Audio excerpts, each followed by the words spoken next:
Right, today we are in Calle Santo Domingo in Puerto de la Cruz. You can see it's Christmas because the lights are up. Calle Santo Domingo is Street of Santo Domingo, or Street of Saint Sunday, we translate into English. And this fabulous old building here is located on that street, right next door to what is often called Windy Corner by the British, or in Spanish, El Mirador de la Punta de Viento.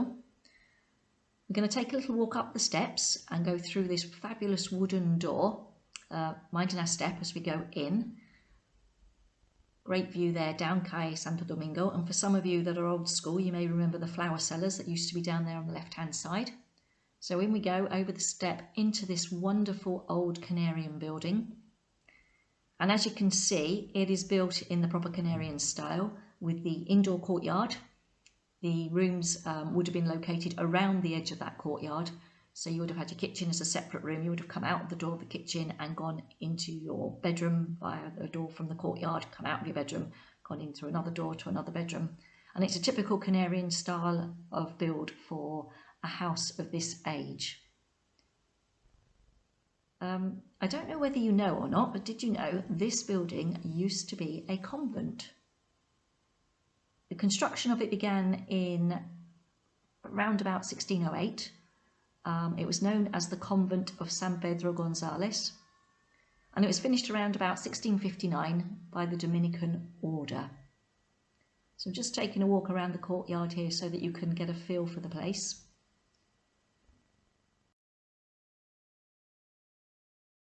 In 1778, the convent suffered a devastating fire, and that resulted in a lot of reconstruction work having to be undertaken between 1781 and 1786. It's a beautiful old building. The property was seized and confiscated by the state in 1837, and it was then passed over to private ownership.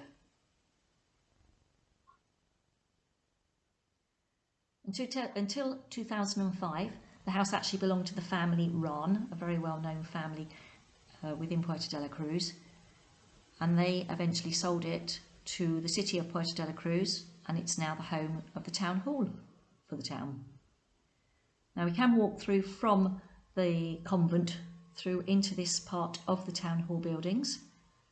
As you can see, plenty of sort of trophies and plaques. Not many people, so there's a lot of offices behind these closed doors. I didn't like to open the door and take a look in. Didn't want to be accused of being too nosy. But very nicely furnished, and again in the old Canarian style of having the courtyard in the middle of the building and the rooms linking from there. Here we can see the Puerto de la Cruz coat of arms. And if you look around Puerto, you will see that in various different places up on the walls. It's also on the street signs as well, if you take a closer look. We'll make our way down the stairs. To the right, that would be the little courtyard that I'm talking about. Like I say, the houses are built in that sort of style, these old houses. Magnificent banisters there, carved out of wood. And we take a walk down the stairs. You can see the courtyard there to your right. It's enclosed in this building. And you will see as we walk through these doors, you'll see that we will come out on the Plaza de Europa. There we go. Named because, or named in recognition of the different nationalities from Europe. So the different nationalities were mainly the German and the British.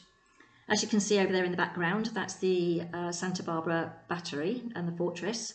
That's the Casa Miranda, a very old house, a very old property bordering there onto the square. The square's fairly large. It was inaugurated in 1992 and covers some 5,200 metres squared. And underneath that square is underground parking, where approximately 300 cars can park. That's a great view there of the Ayuntamiento offices and the town hall offices. And as you can see, also there is a fantastic view towards the Lido Pools and Puerto de la Cruz.